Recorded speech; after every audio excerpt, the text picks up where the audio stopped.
By all accounts, Judge Marianne Cross was the embodiment of law and order, a symbol of justice wrapped in black robes and a calm, steely gaze that could cut through the most tangled courtroom drama. For nearly 2 decades, she presided over the 12th Circuit Court in Lexington County, South Carolina, commanding both reverence and fear. Her decisions were swift, her words deliberate, and her courtroom impeccably controlled. Reporters often referred to her as the Iron Gavel, a moniker she never publicly acknowledged but never denied. The courthouse was her stage. She didn't just interpret the law, she embodied it. Her voice, measured, emotionless, delivered life-altering judgments with the ease of someone ordering morning coffee. Yet beneath the rigid composure, there was a certain grace to how she navigated each case. Victims trusted her, prosecutors respected her. Even defense attorneys, though cautious, quietly admired her precision. Off the record, they called her a chess player who always saw 5 moves ahead. Outside the courtroom, Marianne's life appeared just as structured. She lived in a stately brick home on the outskirts of town, nestled beneath the shadows of moss-covered oaks. Her husband, Richard Cross, a retired police lieutenant, spent his days volunteering at the local VFW hall. Their home was a portrait of calm domesticity until you looked closer.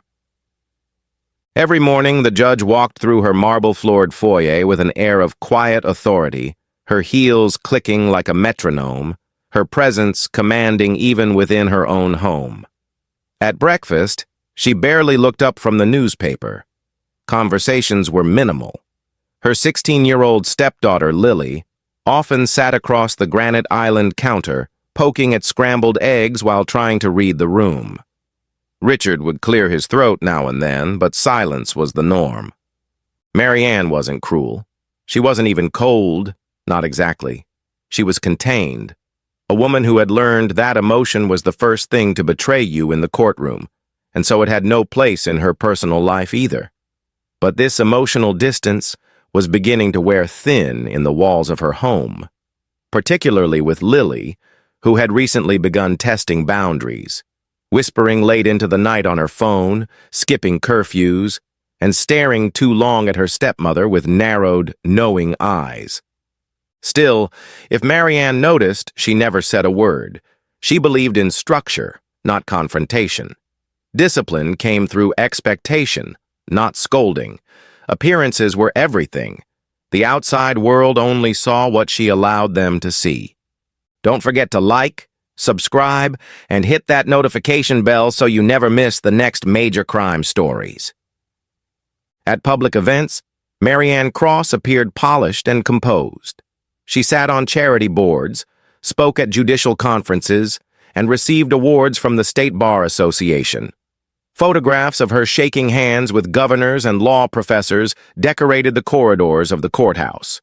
In one, her hand rested gently on the shoulder of a young public defender she had mentored. In another, she stood in front of a bookshelf, smiling faintly under the weight of another honorary degree. But reputation, as it so often is, was only the surface. Beneath her iron-clad image, cracks had begun to form, hairline fractures invisible to most, but deep enough to let secrets slip through. She had always been a master of compartmentalization. Files went in boxes, emotions stayed buried, and mistakes? Those were simply things you didn't make. But secrets are patient things. They wait. And in Marianne's case, one secret in particular was growing restless, clawing at the quiet corners of her life with increasing urgency. And someone in that very house, was beginning to notice. Lily. The girl had a sharpness to her now. She moved differently, looked at Marianne with an unsettling mix of fear and challenge. It wasn't just the usual teenage rebellion. It was something more specific. As if she'd seen something she wasn't supposed to, as if she knew something she couldn't quite unknow. Marianne could feel it, like static in the air or the scent of an approaching storm. And storms, no matter how well you prepare, always leave something shattered in their wake. The story behind Judge Marianne Cross's fall from grace didn't begin in a courtroom, nor did it begin at home. It started in the stale, fluorescent-lit corridors of Black Hollow Correctional Facility, a maximum security prison 30 miles outside Lexington, where justice was meant to be absolute, unyielding, and blind. But justice, like the people who wield it, has a way of bending when desire creeps in. Marianne first set foot in Black Hollow not as a judge, but as a guest speaker for a state-funded rehabilitation initiative focused on inmate education and behavioral reform. It was an uncharacteristic assignment for her, one she initially declined, but the state was pushing for judicial outreach, and her public image, already a well-oiled machine, could only benefit. Reluctantly, she agreed. That's where she met Dante Reyes. 35 years old, tall, lean, with calm, deliberate movements. Dante wasn't like the other inmates who slouched or smirked through her presentation. He sat straight, eyes fixed on her, listening with the unsettling focus of a man who studied people the way others study scripture. His file said he was in for armed robbery, a home invasion gone wrong. No murder, no blood on his hands, just a bad decision in a bad neighborhood. Or so the documents claimed. He asked one question after her lecture. Do you think a system designed by flawed people can ever be truly just? She paused. It wasn't the kind of question she was used to. It wasn't defiant. It was reflective, curious. And for a moment, it stirred something in her, a kind of mental itch she hadn't felt in years, something close to intrigue. Weeks passed, but she thought about that question, about him. Then came the letters. At first, they were routed through the formal prison mail system, handwritten, philosophical, always respectful. Dante signed them with his inmate ID instead of his name. Marianne didn't respond, not at first, but she kept reading them, carefully, secretly. Eventually, the letters found their way to her personal mailbox, bypassing official channels. A violation of protocol, yes, but easily concealed. A burner phone followed, hidden in a locked drawer in her study at home. She told herself it was curiosity, an exercise in psychology. But the tone of the calls shifted, gradually, then completely. Dante's voice had a hypnotic quality, like a song that lingers in your head long after it ends. He didn't flatter. He observed. He spoke about loneliness as though it were a living thing. He talked about nights in his cell, how the silence became deafening, how memories were both comfort and curse. And Marianne listened, her composure cracking in tiny, imperceptible places. She found herself looking forward to his calls. Her heart quickened when the phone buzzed. She timed her evening so that she could be alone in her office, blinds drawn, lamp dimmed, the burner pressed to her ear as Dante's voice filled the room like warm smoke. He called her M. It was intimate, unspoken. No titles, no courtroom walls, just two people suspended in a space between truth and fantasy. He'd ask about her life, her work, her childhood, details even her husband Richard never bothered with. And she told him, in small pieces, until those pieces began to feel more real than anything else in her life. The affair, if one could call it that, was not physical, at least not yet, but it was emotional, obsessive, dangerous. And then came the visit. Marianne pulled strings, quiet ones. She used a pseudonym to sign into Black Hollow one Friday morning, claiming to be part of a research study. She wore sunglasses, a plain suit, her hair pinned back like a woman in disguise. When the guard led her to the visitation room, her pulse thudded in her ears. Dante was already there. He didn't smile, didn't speak at first. Just looked at her, eyes dark and unreadable, until he finally said, "I wasn't sure you'd really come." They sat across from each other, separated by thick glass, a phone receiver in each of their hands. The moment felt surreal, like a scene from a movie she never thought she'd be cast in. She told herself it was closure, that seeing him in person would shatter the illusion, that she'd walk out, regain her clarity, and this strange compulsion would dissolve. But it didn't. Their visits became regular, clandestine and risky. Marianne's world shifted to accommodate them. Court dates were shuffled, family dinners canceled. Each moment with Dante became a dark thread stitching her to a life no one suspected she was living. At home, she was colder than usual, short-tempered, withdrawn. Richard barely noticed, chalking it up to professional stress. But Lily did. The teenager was observant, intuitive in the way that only neglected children become. She noticed the tension in Marianne's posture, the change in routines, the locked drawer in her stepmother's office, and most of all, the late-night whispers behind closed doors. The affair remained invisible to the outside world. Judge Cross still ruled from the bench with her trademark poise. She still delivered verdicts, signed warrants, and quoted precedent like scripture. But inside, a different woman was emerging, reckless, impulsive, and drawn like a moth to the flickering flame of someone society deemed irredeemable. Dante, for his part, fed the fire. He painted Marianne as misunderstood, a prisoner of her own success, a queen in a castle made of lies. He told her she deserved freedom, that he could see her for who she truly was, beneath the robes, behind the mask. And she believed him. What she didn't know, what she couldn't know, was that secrets, once uncovered, rarely remain buried for long, especially when a 16-year-old girl was beginning to connect the dots. And secrets, when exposed, can drive even the most disciplined minds to the edge of destruction. It began, as these things so often do, not with a scream or a confrontation, but with a whisper, a flicker of suspicion that refused to die. Lily Cross had always found her stepmother strange, not cruel, not unkind, just emotionally inaccessible. Cold in the same way marble is cold, elegant, distant, untouchable. Marianne didn't yell, didn't nag. She simply expected. Her disapproval came through in silences, not scoldings.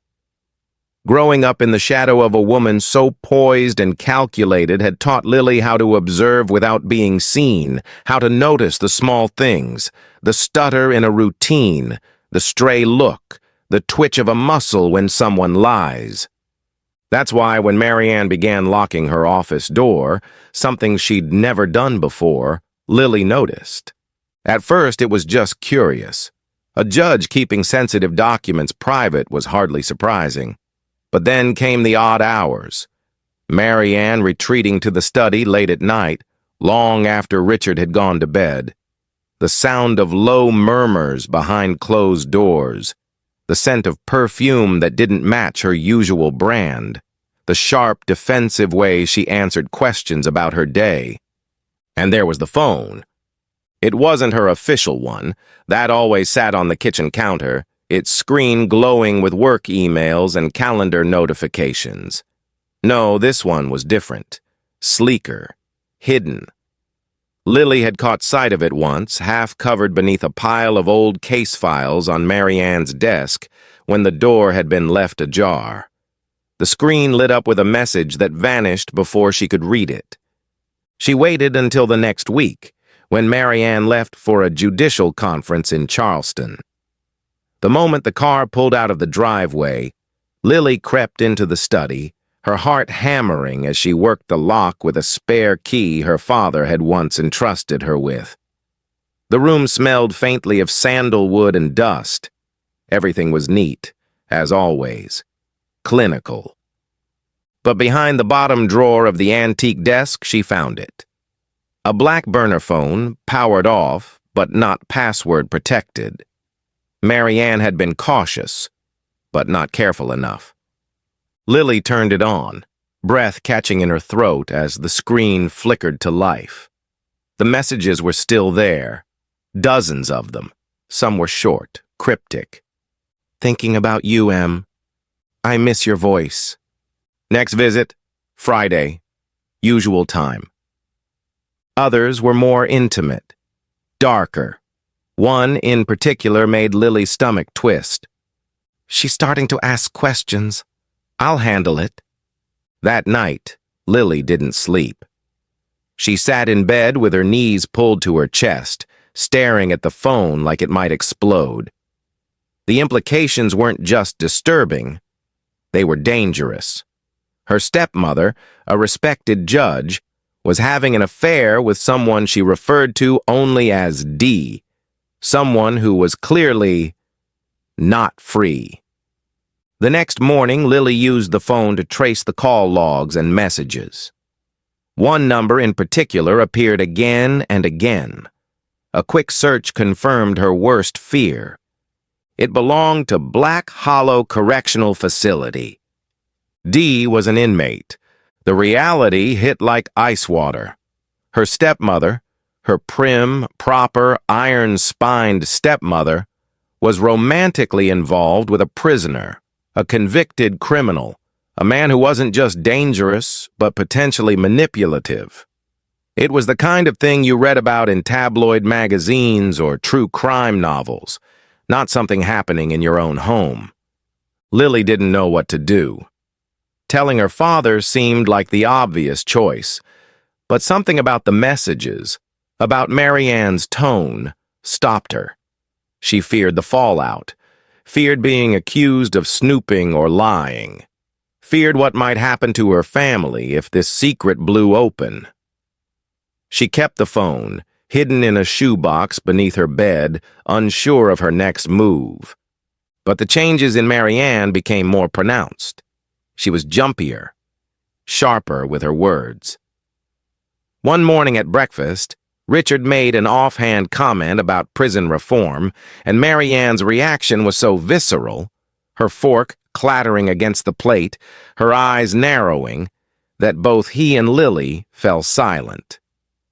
Later that day, Lily approached her in the hallway, phone in hand, rage simmering just beneath the surface. "Who's D?" she asked quietly. Marianne froze mid-step. She turned slowly, the color draining from her face. For a moment, the mask slipped, and Lily saw something raw, something ugly, behind her stepmother's eyes. "Where did you hear that name?" Marianne asked, her voice like a knife drawn from a sheath. Lily said nothing. She didn't need to. The phone in her hand said it all. There was no shouting, no confrontation, just silence. Heavy, charged, like the moment before a storm breaks. Marianne stepped forward, eyes scanning her stepdaughter's face. "You need to forget whatever you think you know," she said calmly, too calmly, "for your own good." Lily turned and walked away, heart pounding. She didn't feel safe. That night, she called her best friend, whispered everything through hushed tears, and made a decision. She was going to expose Marianne. Not for vengeance, but for protection. Because the person living in her house was not the woman the world believed her to be. She was something else. Something dangerous. And Lily had seen too much. What she didn't know, what she couldn't have known, was that secrets aren't just dangerous when kept, they're lethal when discovered. It was a Thursday evening when everything unraveled. A stillness hung over the Cross household like a heavy fog, unnatural, suffocating. The kind of silence that presses against your skin, warning you of something just out of sight. Richard had gone to a VFW fundraiser downtown.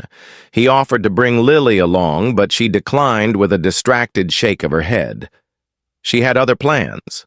Lily had spent the week gathering evidence, screenshots, message backups, call logs. She'd even begun writing a letter to the State Judicial Commission, carefully documenting every detail of Marianne's affair with Dante Reyes. The betrayal, the breach of judicial ethics, the emotional manipulation. She didn't want to destroy her stepmother. She wanted to stop her before something worse happened.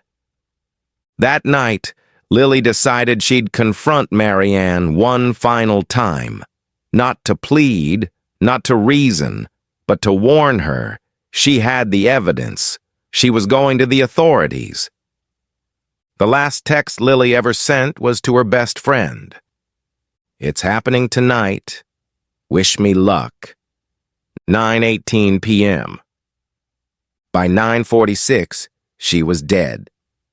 What happened in those final minutes was pieced together later, from blood patterns, broken glass, and the cold precision of a crime scene reconstruction.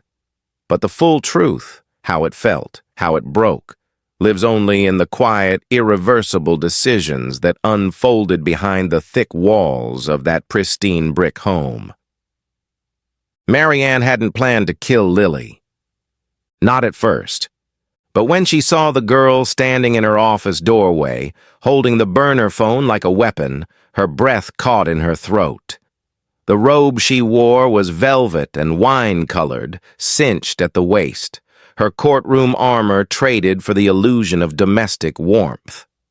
But in that moment, she looked nothing like a woman in control. She looked cornered. Lily's voice was steady. "I'm going to the commission. I already saved everything. I'm not scared of you." The words echoed between them, bold and final. Something snapped. Maybe it was fear, maybe it was pride, or maybe it was the realization that everything Marianne had spent decades building, her career, her reputation, her carefully curated image, was about to be incinerated by a 16-year-old girl who didn't know when to back down. She moved fast, a blur of crimson and rage. Her hand swept across the desk, grabbing the heavy glass paperweight Richard had gifted her years ago, an ornamental globe etched with the Lady Justice emblem. She didn't think. She didn't speak. She swung. The sound was sickening, a dull, wet crack that reverberated through the house. Lily crumpled, legs folding under her like broken scaffolding. Blood spread across the polished hardwood in a silent, widening pool. And then, only then, did Marianne drop the paperweight. It rolled across the floor with a soft clink. She stared at Lily's body, breath ragged, hands trembling. Her mind reeled with images, courtrooms, headlines, prison bars. Dante. If the truth came out, everything was over. She would be disbarred, tried, locked away like the man she risked everything for. No jury would show her mercy. But a new instinct took over, cold, calculating. Cover the tracks. She pulled on gloves, wiped down every surface Lily might have touched in the office. She unplugged the security cameras, then deleted the last 2 hours of footage from the cloud-linked system, grateful Richard never bothered to learn how it worked. She dragged Lily's body down the hallway, wrapped in the same courtroom robe she once wore with pride. In the backyard, the garden soil was damp from an earlier rain. She worked in silence, methodically digging beneath the flower bed that Lily herself had planted 2 summers ago. The irony wasn't lost on her. By 2 a.m., the earth was level again. By 3, she had burned the robe, the phone, and every trace of the confrontation. By 4, she was in the shower, scrubbing her skin raw, the water running pink. And by 6, she was dressed, composed, coffee in hand, calling Richard to ask if he could pick up breakfast. Her voice was steady, her tone gentle, not a note of panic. Lily's room remained untouched. The bed made, her phone gone, her laptop wiped clean. Marianne left the window slightly ajar, just enough to suggest a teenage escape. A runaway, A misstep. A mystery.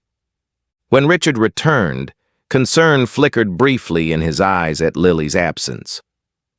"Probably mad about something," Marianne said smoothly. "Let her cool off." He didn't question her. But the storm was already coming. Because you can bury a body, you can erase a phone, you can silence a girl's voice. But secrets are never truly dead. They just wait. The official report marked Lily Cross as a missing juvenile. Nothing more. She had no known enemies, no drug history, no mental health record suggesting self-harm or flight risk. Her friends described her as bright, driven, and grounded, a scholarship candidate, a reader of courtroom thrillers and vintage poetry, not the kind of girl to vanish without a trace. And yet, on the morning of May 14th, Lily was gone. Room undisturbed, bed made, phone missing. Before we proceed, kindly hit the subscribe button for more videos like this. The first few hours after her disappearance felt routine. Detectives canvassed the area. Officers knocked on neighbors' doors, asking the same tired questions. Richard paced the living room, voice hoarse from making calls to her friends, her school, anyone who might know where she went. But Marianne didn't pace, didn't weep. She answered questions efficiently, relayed times and facts with unnerving precision.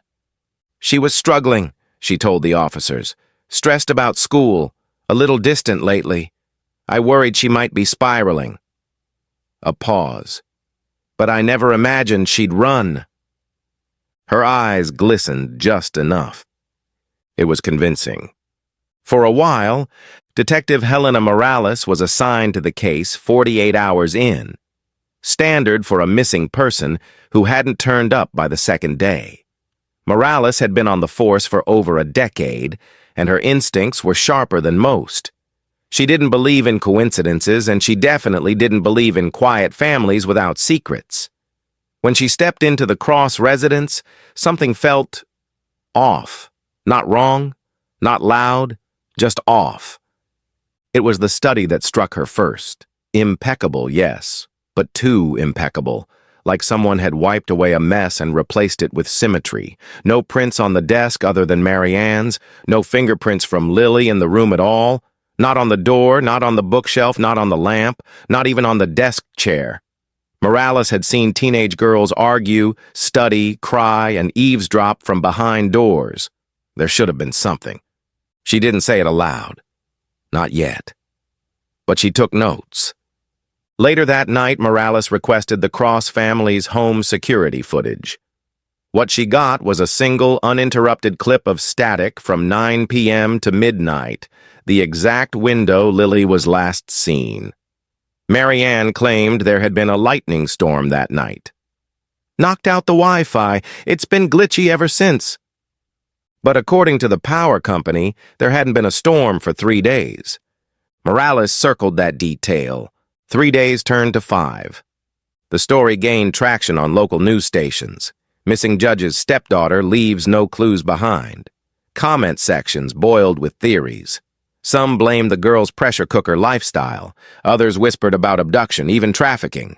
But Morales focused on the facts and the gut feeling that wouldn't let go. She began interviewing Lily's friends. One name came up repeatedly. Zoe Matthews, her closest confidant. At first, Zoe seemed reluctant, wringing her hands, deflecting. I don't want to get anyone in trouble, she said, eyes darting between the floor and Morales's notepad. But Morales was patient. When she finally coaxed the truth out of the girl, it shifted the investigation. Zoe had received a final text from Lily the night she vanished. A short one. It's happening tonight. Wish me luck. Zoe didn't know what it meant. She assumed it was about a college application or a fight with her dad. But now it was something else. Evidence of a plan, of intention. Morales got a warrant for Lily's phone records, but they led nowhere. The phone had gone dark at 9:28 p.m.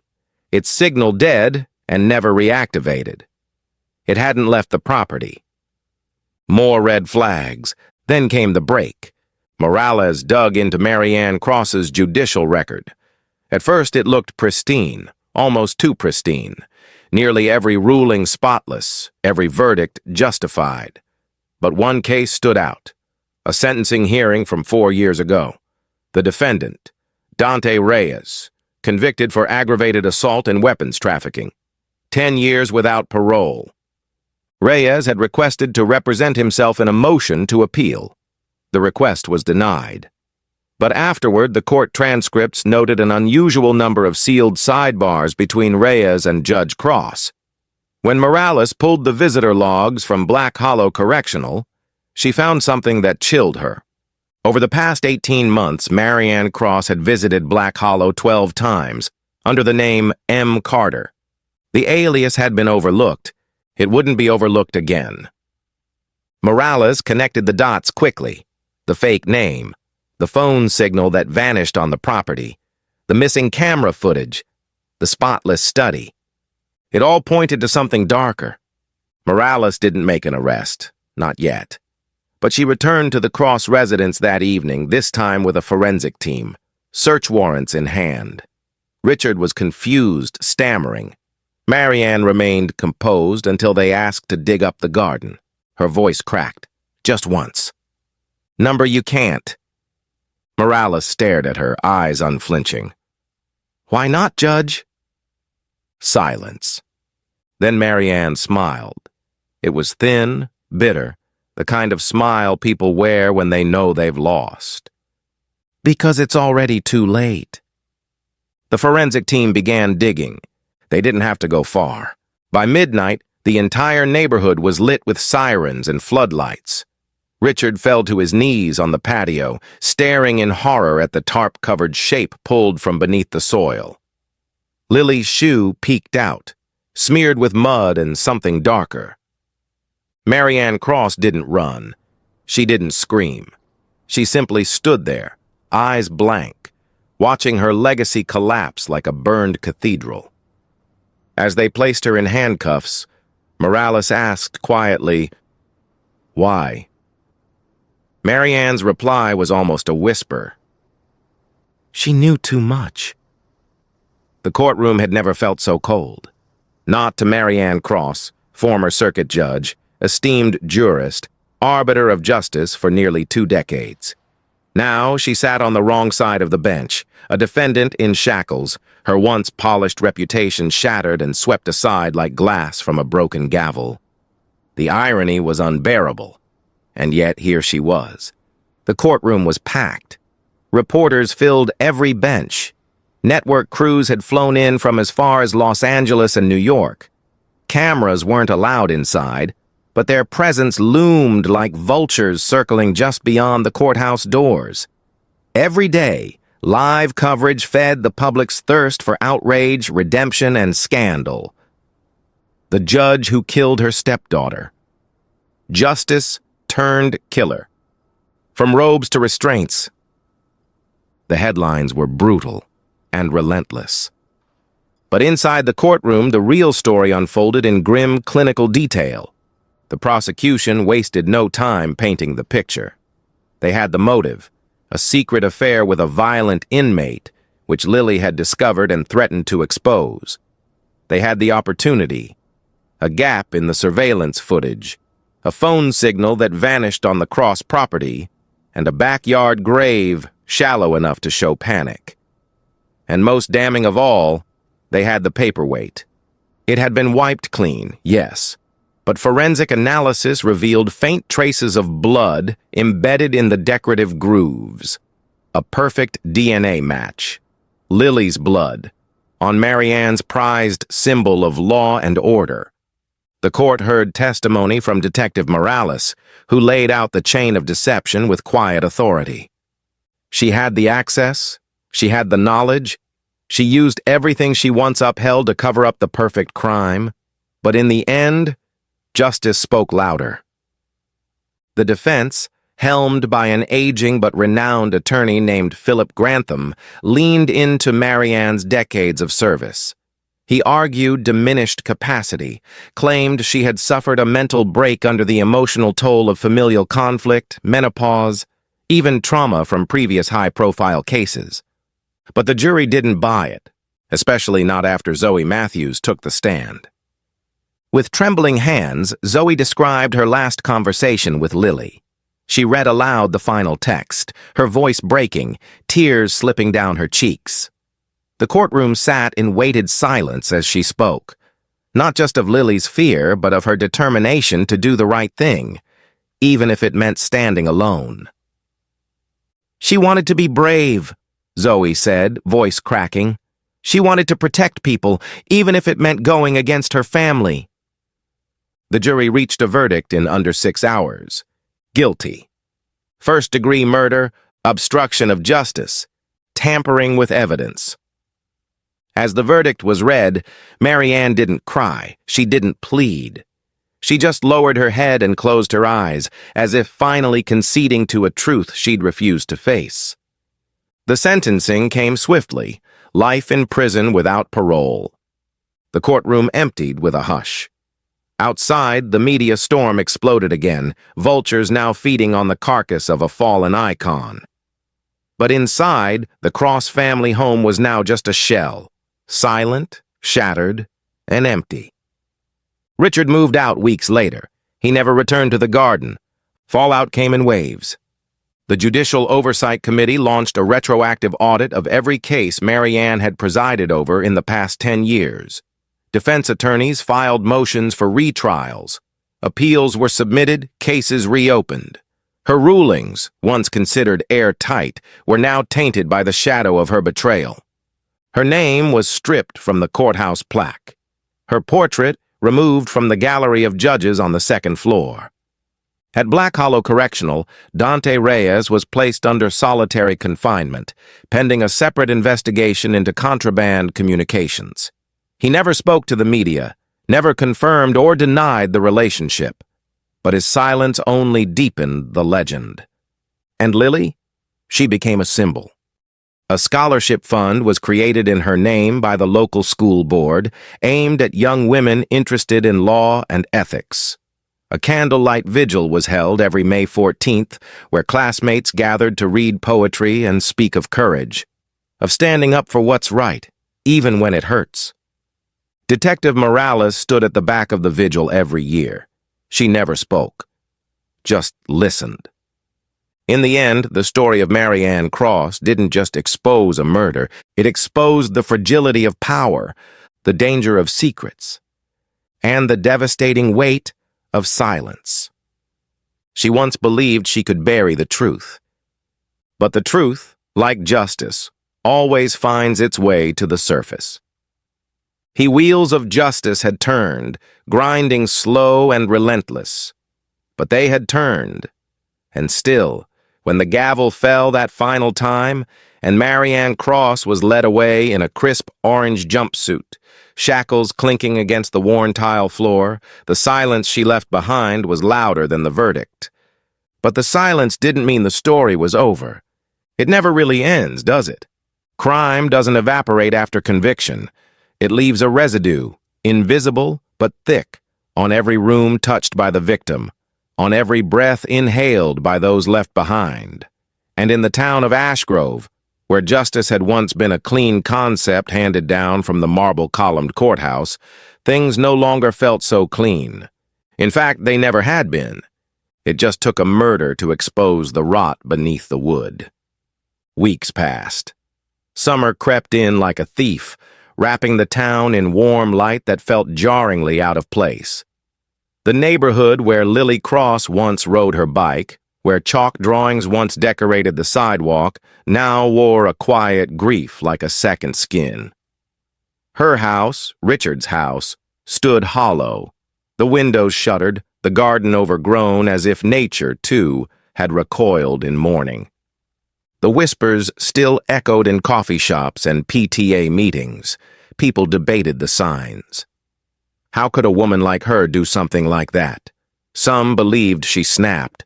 Others claimed she had always been a sociopath beneath the velvet voice and courtroom dignity. But no one could agree on why, No motive ever truly felt large enough to justify what had happened. But there it was, a stepdaughter silenced, a judge exposed, a town betrayed. And yet, the deeper impact unraveled slowly, subtly, like cracks in the foundation that appear only when the house begins to shift. Morales saw it first.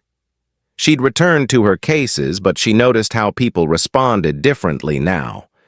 When she testified in court, there was a flicker of hesitation in the eyes of jurors. Not in her, never in her, but in the system. In the sacred machinery she'd always trusted. That was the real damage Marianne had done. It wasn't just the murder, it was the desecration of trust. The public no longer looked at judges the same way. They no longer assumed righteousness from a robe.